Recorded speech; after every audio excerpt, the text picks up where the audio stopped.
नमस्कार दोस्तों, मैं साहब सिंह यादव स्वागत करता हूं आप लोगों का। दोस्तों आज हम सी लैंग्वेज में एक प्रोग्राम लेके आए हुए हैं। सिंपल एडिशन का प्रोग्राम है, लेकिन इस प्रोग्राम से आपको काफ़ी कुछ समझ में आएगा कि इसमें जितने इंस्ट्रक्शंस हैं या जितनी कमांड है उनका क्या यूज़ होता है, कौन सी कमांड के कारण कौन सी एरर आ सकती है या वार्निंग आ सकती है। तो स्टार्टिंग से समझते हैं। सबसे पहले समझिए हैज़ इंक्लूड stdio.h का मतलब। पहले ये जो प्रोग्राम है ये हमने परफेक्ट एक प्रोग्राम लिख के रखा हुआ है जो प्रोग्राम सही है। इसको फिर हम एक्सप्लेन भी करेंगे। एक बार हम रन करा के देख देते हैं। पहले इस प्रोग्राम को हम रन कराते हैं। रन करने के लिए हमें Ctrl+F9 प्रेस करना होगा। इस प्रोग्राम को Ctrl+F9 ये प्रेस किया। इसने बोला एंटर फर्स्ट नंबर, हमने कोई भी फर्स्ट नंबर एंटर किया। फिर हमने एंटर मारा, उसने बोला एंटर सेकंड नंबर, हमने सेकंड नंबर एंटर कर दिया। एंटर किया तो हमें सम ऑफ 2 नंबर्स रिजल्ट मिल गया। मतलब ये प्रोग्राम हमारा सही है, सही से काम कर रहा है। अब हम देखते हैं कि क्या क्या एरर आ सकती हैं और किस चीज़ का क्या मतलब होता है। जैसे सबसे पहले देखिए ऊपर ही लिखा हुआ है हैज़ इंक्लूड stdio.h। ये एक टाइप की हेडर फाइल है। हेडर फाइल सिंपली एक लाइब्रेरी होती है जिसमें कुछ इंस्ट्रक्शंस की डेफिनेशन रहती है। डेफिनेशंस कैसे? जैसे कि stdio.h का मतलब है standard input output header file. अगर ये हेडर फाइल हटा देंगे तो हमारा जो प्रोग्राम है वो ये नहीं समझ पाएगा कि ये printf और scanf, printf आउटपुट कमांड हो गई हमारी, scanf इनपुट। तो इन दोनों का क्या काम है ये प्रोग्राम को समझ में नहीं आएगा। एक्चुअली यहाँ जितनी चीज़ें लिखी हुई हैं इन सभी का कोई ना कोई मीनिंग होता है और वो मीनिंग कहाँ पे मिलेगी? हमें हेडर फाइल में मिलेगी। तो हेडर फाइल अगर हम हटा देंगे तो एरर आ जाएगी, वो इनका फंक्शन समझ नहीं पाएगा। जैसे अगर हम ये हेडर फाइल हटा देते हैं, चलिए हटा के देखते हैं। stdio.h को हमने हटा दिया। फिर से हम रन करते हैं Ctrl+F9। तो देखिए 2 एरर आ गई। एंटर मारा तो देखिए पहली एरर लिखी हुई है function printf should have a prototype. मतलब printf जो है वो उसका काम क्या है ये प्रोग्राम को समझ में नहीं आ रहा, क्योंकि उसका जो काम था वो किस में था, वो stdio.h जो हेडर फाइल है उसमें ये डिफाइन था और वो हेडर फाइल हमने हटा दी है तो प्रोग्राम को समझ में नहीं आ रहा है। सिमिलरली नीचे लिखा है scanf should have a prototype. मतलब scanf का यहाँ पे क्या काम है ये प्रोग्राम को समझ में नहीं आ रहा है, क्योंकि उसकी डेफिनेशन जो थी, जो डिफाइन था, वो किस में डिफाइन था? stdio.h यानी कि standard input output .h extension होता है उसका। तो ये हेडर फाइल है stdio.h जो हर प्रोग्राम में आपको लिखना पड़ेगा, क्योंकि कोई भी प्रोग्राम लोगे आप तो उसमें इनपुट या आउटपुट दोनों चीज़ें कराना पड़ेगा।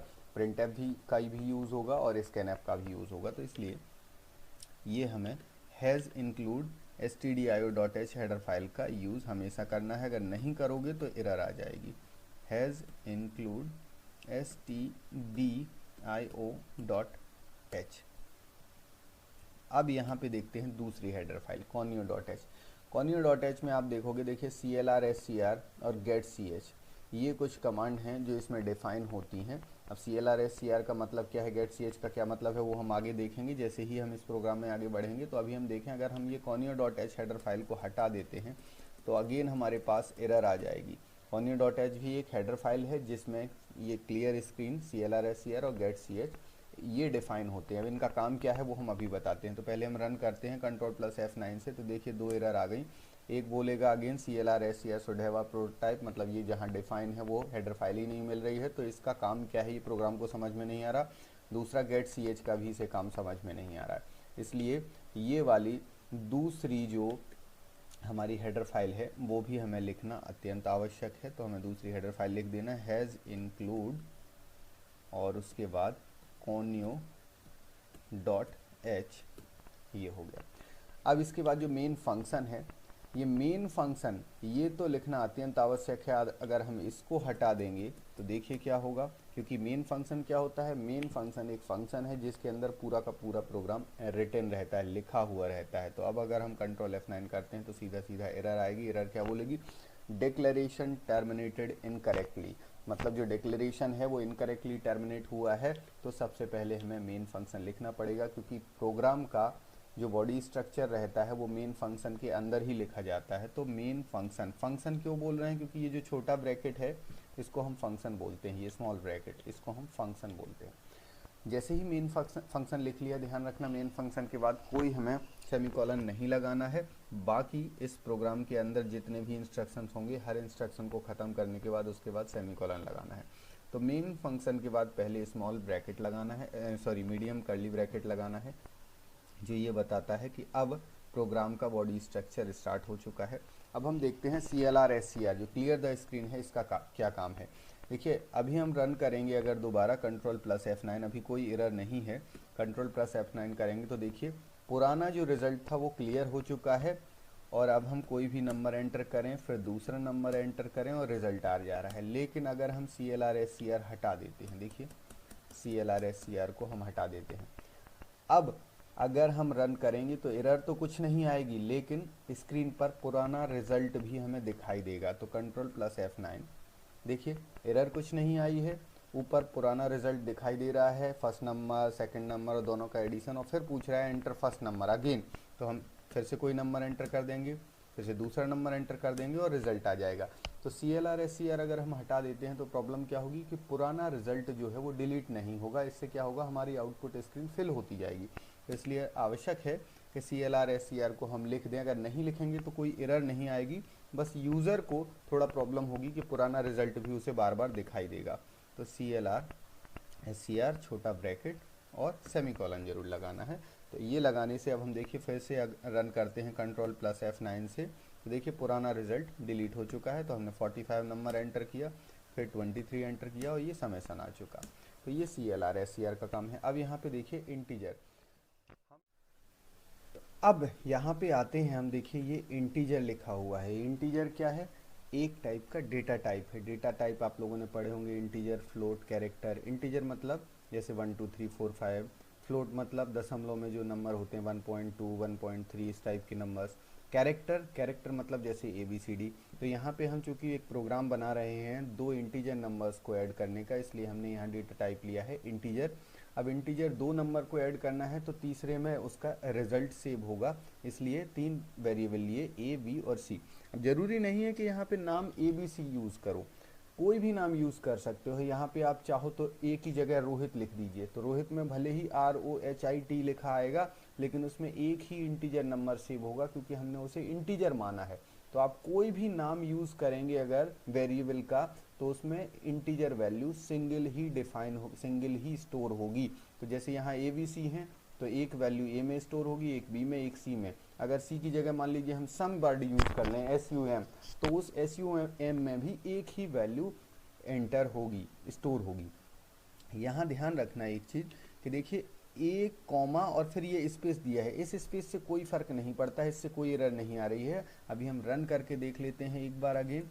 देखिए ये बोला है एंटर फर्स्ट नंबर, नंबर डाला, फिर एंटर सेकंड नंबर, नंबर डाला, रिजल्ट आया, कोई एरर नहीं आई।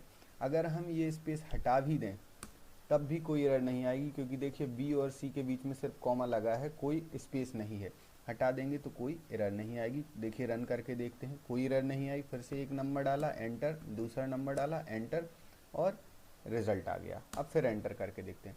लेकिन INT जो लिखा है इंटीजर डेटा टाइप और एक वेरिएबल कोई भी ABC में से, इनके बीच में स्पेस बहुत ज़रूरी है। अगर ये हम हटा देंगे तो ये फिर INT की डेफिनेशन ही बदल जाएगी, INT डिफाइन ही नहीं होगा। देखिए हमने हटा दिया तो अब INT एक्चुअली क्या बन गया, INTA, जो कि एक्चुअली परिभाषित ही नहीं है। तो अगर हम इसको रन करें Ctrl+F9 से तो हम क्या देखेंगे, देखिए 4 एरर आ गई। एक तो INTA, यहाँ पे देखिए INTA ही डिफाइन नहीं है, एक B डिफाइन नहीं है, C डिफाइन नहीं है और A डिफाइन नहीं है।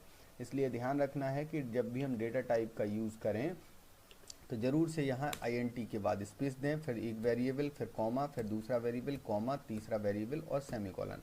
यहाँ कॉमा के बाद भले ही स्पेस दे दें तो कोई फ़र्क नहीं पड़ता है। तो ये हो गया डेटा टाइप का। अब इसके बाद हम देखते हैं, हमने आउटपुट कमांड का यूज़ किया है printf, जो कि हमने बोला था कि इसकी डेफिनेशन कहाँ पे स्टोर है। इसकी डेफिनेशन स्टोर है stdio.h, इस वाली हेडर फाइल में। तो अगर ये वाली हेडर फाइल हटा देंगे stdio.h तो printf जो है वो एरर दे देगा, वो बोलेगा कि ये इसका काम क्या है ये हमें नहीं पता। printf के अंदर देखिए डबल इन्वर्टेड के अंदर जो भी लिखा रहता है वो सीधा सीधा स्क्रीन पे दिखाई देता है। बस क्या दिखाई नहीं देगा, ये जो \n है ये दिखाई नहीं देगा, क्योंकि इसका काम क्या होता है, इसका काम होता है न्यू लाइन।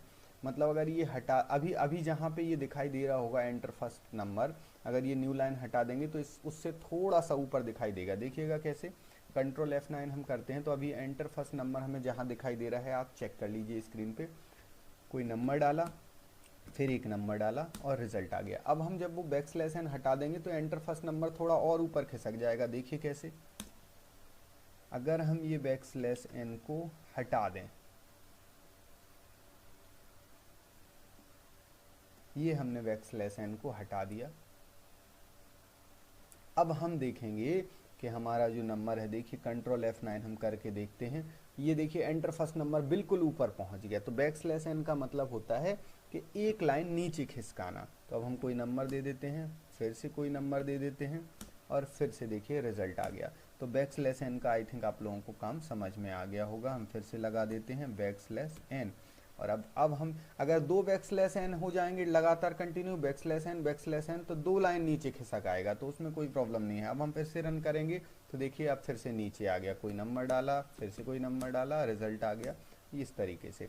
अब यहाँ पे स्पेसिंग खत्म हो गई थी इसलिए थोड़ा लेफ्ट में आ रहा था, तो आप चाहो तो स्पेस देके फिर से लिखना पड़ेगा पूरा एंटर फर्स्ट नंबर। अब जरूरी नहीं है इसमें आप ऐसे ही लिखो जैसे हमने लिखा है एंटर फर्स्ट नंबर, आप चाहो तो लिख दो एंटर दी फर्स्ट नंबर, उससे कोई एरर नहीं आने वाली, क्योंकि ब्रैकेट के अंदर जो भी लिखा होगा वो same to same output screen पे दिखाई देगा। अब नंबर के बाद हमने एक स्पेस दिया हुआ है, इसलिए दिया है कि अगर वो स्पेस नहीं देंगे तो हम जो डिजिट एंटर करने वाले हैं लास्ट में वो डिजिट बिल्कुल आर से सट जाएगी। जैसे अभी हम देखिए रन कराएंगे तो देखिए आर के बाद एक स्पेस है, फिर नंबर डालना है, डाला नंबर हमने, एंटर दिया, फिर नंबर डाला, एंटर दिया, देखिए यहाँ पे स्पेस है।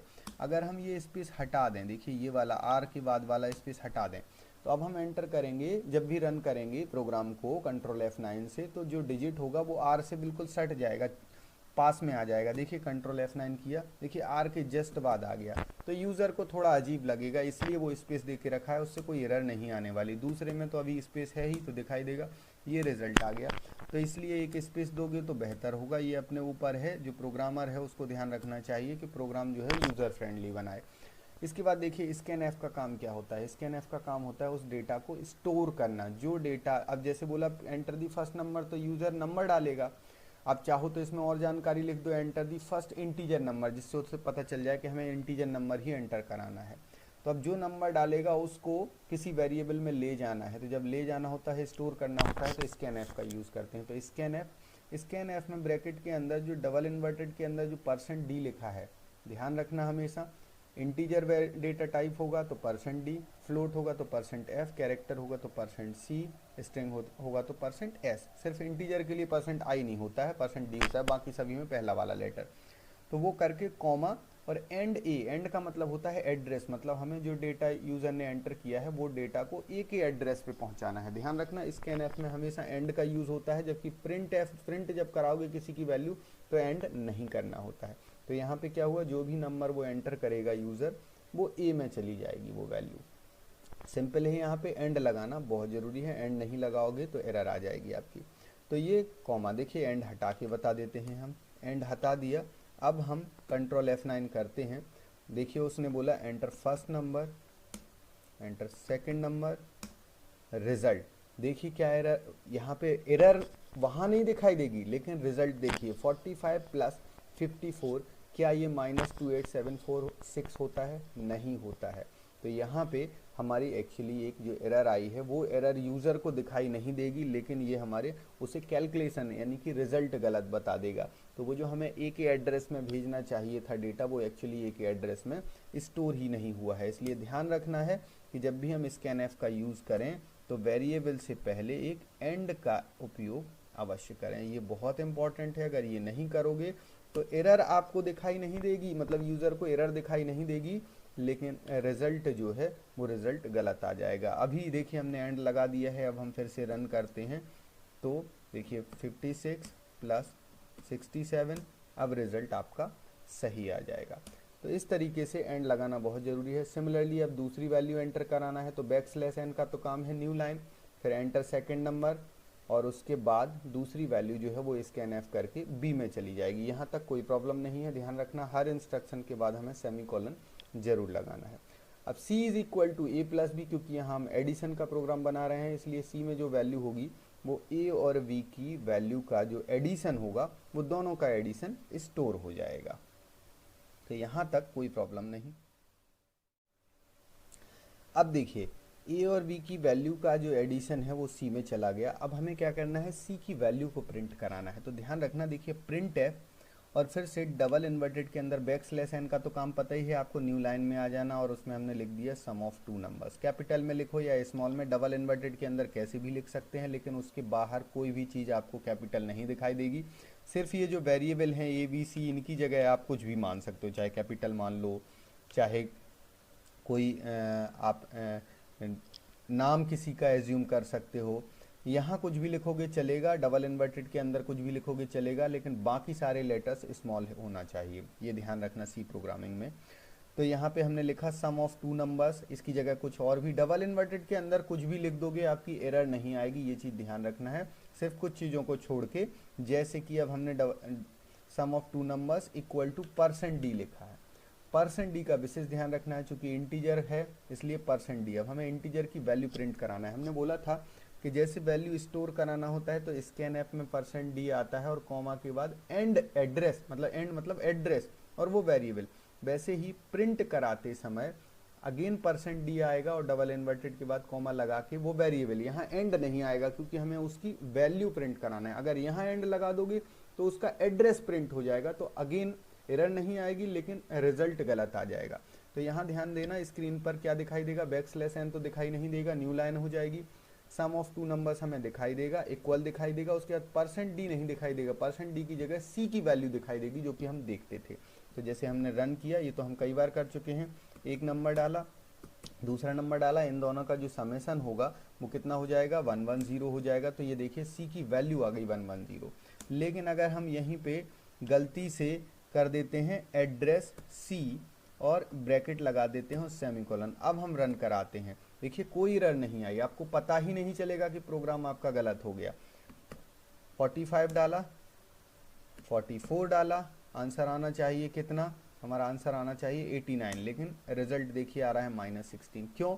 क्योंकि जो सी की यहाँ पे सी में जो वैल्यू स्टोर है वो नहीं प्रिंट हो रही है, इसमें सी का एड्रेस प्रिंट हो रहा है। तो ये विशेष ध्यान रखना है कि जब भी हम स्कैनएफ का यूज़ करें तो एंड लगाएं, प्रिंटएफ का यूज़ करेंगे तो एंड का उपयोग नहीं करेंगे। तो यहाँ तक हो गया।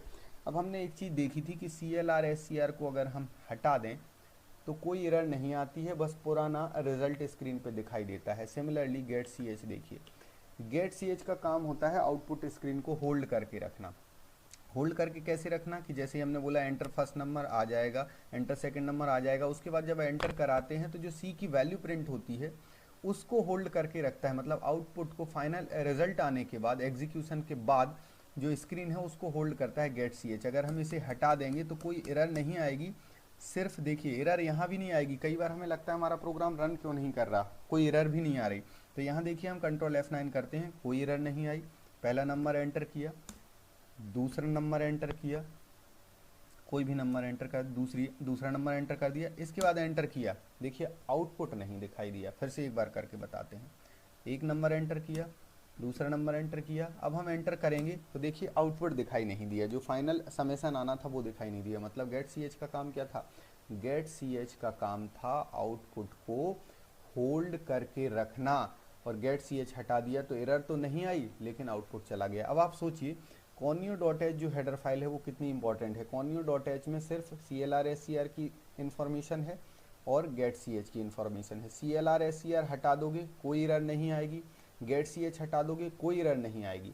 अब ये दोनों अगर हम हटा दें CLR SCR, अभी हमने सबसे पहले देखा था कि conio.h हटाते थे तो दो एरर आती थी, एक तो आती थी कि CLR SCR डिफाइन नहीं है और एक गेट CH। अब अगर हम गेट CH को भी हटा दें, CLR SCR को भी हटा दें, फिर अगर हम conio.h को भी हटा दें इस प्रोग्राम से तो कोई एरर नहीं आने वाली। क्यों नहीं आने वाली कोई एरर? क्योंकि उस conio.h हेडर फाइल में क्या डिफाइन था, CLR SCR मतलब क्लियर द स्क्रीन और गेट CH, और वो दोनों ऑलरेडी हट चुके हैं और उन दोनों के हटने से प्रोग्राम में एरर नहीं आती। मतलब यूज़र को एरर दिखाई नहीं देगी लेकिन बस आउटपुट पे स्क्रीन हमें दिखाई नहीं देगी आफ्टर एग्जीक्यूशन। देखते हैं, कंट्रोल F9 करते हैं, देखिए कोई एरर नहीं आई।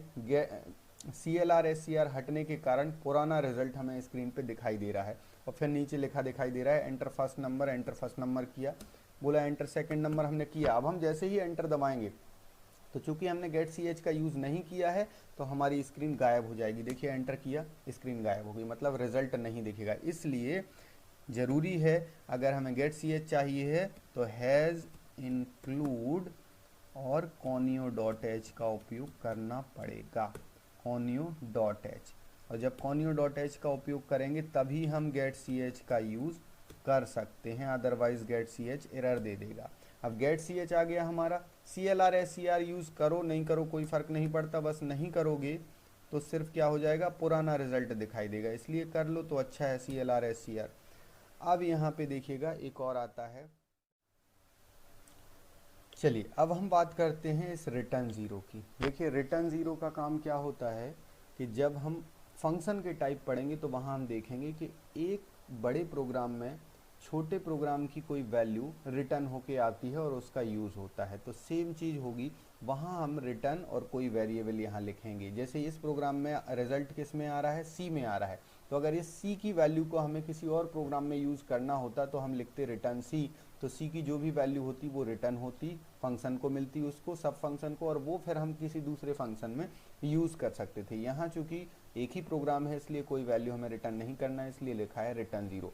अगर हम इसे हटा दें तो रिटर्न ज़ीरो हटाने से कोई एरर नहीं आएगी, बस एक वार्निंग ज़रूर मिलेगी। स्क्रीन बहुत कम टाइम के लिए दिखाई देगी, तो आप थोड़ा सा पॉज कर लीजिएगा तो आपको दिखाई देगा, एक वार्निंग दिखाई देगी, लेकिन कोई एरर नहीं आएगी। बस इतना भर एक वार्निंग रहेगी जो ये बताएगी कि आपको कोई ना कोई इस फंक्शन की वैल्यू रिटर्न होना चाहिए। तो देखिए हम रन करके देखते हैं, कंट्रोल F9, एक वार्निंग दिखाई दी होगी आपको, बाकी रिजल्ट पे कोई फ़र्क नहीं पड़ेगा। एक नंबर डाला, दूसरा नंबर, और ये रिजल्ट आ गया।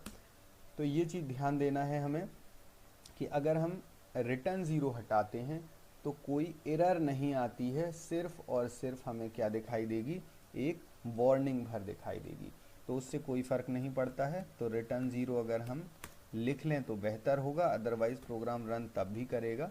रिटर्न ज़ीरो मोस्ट इम्पॉर्टेंट तब हो जाता है जब हमें एक प्रोग्राम के रिज़ल्ट की वैल्यू किसी दूसरे प्रोग्राम में यूज़ करना हो।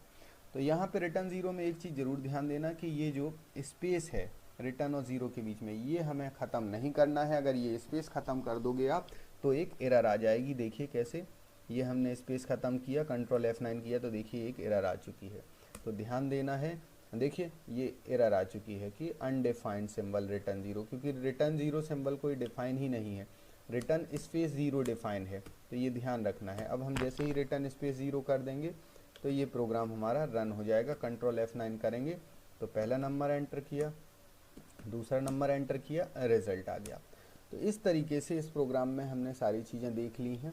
विशेष तौर से ध्यान रखना है हमें इस प्रोग्राम में कि क्या क्या चीज़ें हटाने से क्या क्या होता है। देखिए अगर हम stdio.h हेडर फाइल हटा दें तो इसके अंदर printf और scanf डिफाइन है, तो ये stdio.h हटाने से printf और scanf बताएगा कि ये इस प्रोग्राम इन कमांड का जो यूज़ है वो प्रोग्राम को समझ में नहीं आ रहा है, तो इस कारण से दो एरर आ जाएंगी।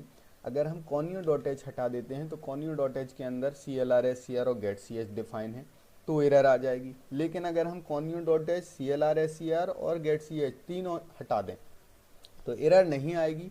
बस प्रॉब्लम क्या होगी, CLR SCR हटाने से पुराना रिजल्ट दिखाई देगा स्क्रीन पे, साथ साथ getch हटाने से जब हम फंक्शन को इस प्रोग्राम को एग्जीक्यूट करेंगे तो उसके बाद जो रिजल्ट आना होगा वो रिजल्ट आ ही नहीं पाएगा और स्क्रीन गायब हो जाएगी, आउटपुट स्क्रीन, क्योंकि getch जो है वो आउटपुट स्क्रीन को होल्ड करता है। तो यहाँ सबसे इंपॉर्टेंट चीज़ है कि CLR SCR हटाने से पर्टिकुलर कोई एरर नहीं आती है, बस पुरानी जो रिजल्ट हैं वो आउटपुट स्क्रीन पर दिखाई देते रहेंगे। getch हटाने से कोई एरर नहीं आएगी, लेकिन आपको आउटपुट स्क्रीन दिखाई नहीं देगी, तो आप परेशान हो जाओगे कि हमारा प्रोग्राम रन क्यों नहीं हो रहा है, कोई एरर तो आ नहीं रही है। सिमिलरली रिटर्न ज़ीरो हटाने से कोई एरर नहीं आती है, सिर्फ एक वार्निंग आती है। एक बार और हम रिटर्न ज़ीरो हटा के बता देते हैं, कोई एरर नहीं आएगी आपकी। तो रिटर्न ज़ीरो हटाने से कोई प्रॉब्लम नहीं है, रिटर्न ज़ीरो हटा भी दोगे बस एक वार्निंग आएगी, देखिए नीचे लिखा दिखाई दे रहा है function should return a value, तो उससे कोई प्रॉब्लम नहीं है। लेकिन सबसे बड़ी प्रॉब्लम कब बनती है, सबसे बड़ी प्रॉब्लम बनती है कि जब हम getch हटा देते हैं तो ना हमें कोई एरर दिखाई देती है, ना ही कोई वार्निंग दिखाई देती है, और हमारा प्रोग्राम आउटपुट नहीं आएगा, कभी भी आउटपुट नहीं आएगा। देखिए तो हम लोग परेशान हो जाते हैं। कंट्रोल F9, पहला नंबर, दूसरा नंबर, और जैसे ही एंटर मारोगे तो गायब हो जाएगा। इसलिए गेट ch लिखना बहुत ज़रूरी है, क्योंकि वही है जो आउटपुट को होल्ड करके रखता है। ये चीज़ आप लोगों को विशेष तौर से ध्यान रखना है। तो बाकी और इस प्रोग्राम में ऐसा कुछ नहीं है, बस ये ध्यान रखना है कि स्मॉल लेटर्स का यूज़ करना है आपको पूरे के पूरे सी प्रोग्रामिंग में। बस इस इन्वर्टेड ब्रैकेट, डबल इन्वर्टेड के अंदर आप कैसे भी लेटर्स का यूज़ कर सकते हो। साथ ही साथ डेटा टाइप जो है वो आप कोई भी यूज़ कर सकते हो। और आपको ये विशेष ध्यान रखना है कि किसके हटाने से एरर आती है, किसके हटाने से वार्निंग आती है, और किसके हटाने से वार्निंग और एरर दोनों ही नहीं आती हैं। जैसे CLR SCR हटाओगे तो कोई प्रॉब्लम नहीं है, ना ही एरर आएगी ना ही वार्निंग आएगी, लेकिन पुराना रिजल्ट हमारी स्क्रीन पे दिखाई देता रहेगा। एक और चीज़ याद रखना है कि printf के अंदर, डबल इन्वर्टेड के अंदर ऐसी चीज़ें लिखें जो कि यूज़र फ्रेंडली हों। जैसे हमें पता है कि पहले हमें फर्स्ट नंबर एंटर कराना है, तो हम एंटर फर्स्ट नंबर लिखें, या बेहतर होगा एंटर फर्स्ट इंटीजर नंबर लिखें, तो वो और ज़्यादा बेहतर होगा। तो इस तरीके से इस प्रोग्राम में हमने सारी चीज़ें समझ ली हैं। इस तरीके के हम और भी प्रोग्राम लाएंगे। तो हमारे ये वीडियो अगर आपको पसंद आ रहा है तो इसको लाइक ज़रूर कीजिए, क्योंकि आपके लाइक ही हैं जो हमें मोटिवेट करते हैं ज़्यादा से ज़्यादा वीडियो बनाने के लिए। अगर आपको लगता है हमारे वीडियोज़ नॉलेजेबल हैं तो इनको बाकी लोगों के साथ शेयर कीजिए, जिससे बाकी लोग भी इससे फ़ायदा उठा सकें। बस जितना ज़्यादा से ज़्यादा हो सकता है शेयर कर दीजिए, इससे बाकी लोगों को मिल जाए जो लोग चाहते हैं कि पढ़ाई करें घर पे बैठ के। और लाइक ज़रूर कर दीजिए। Thank you so much, good luck.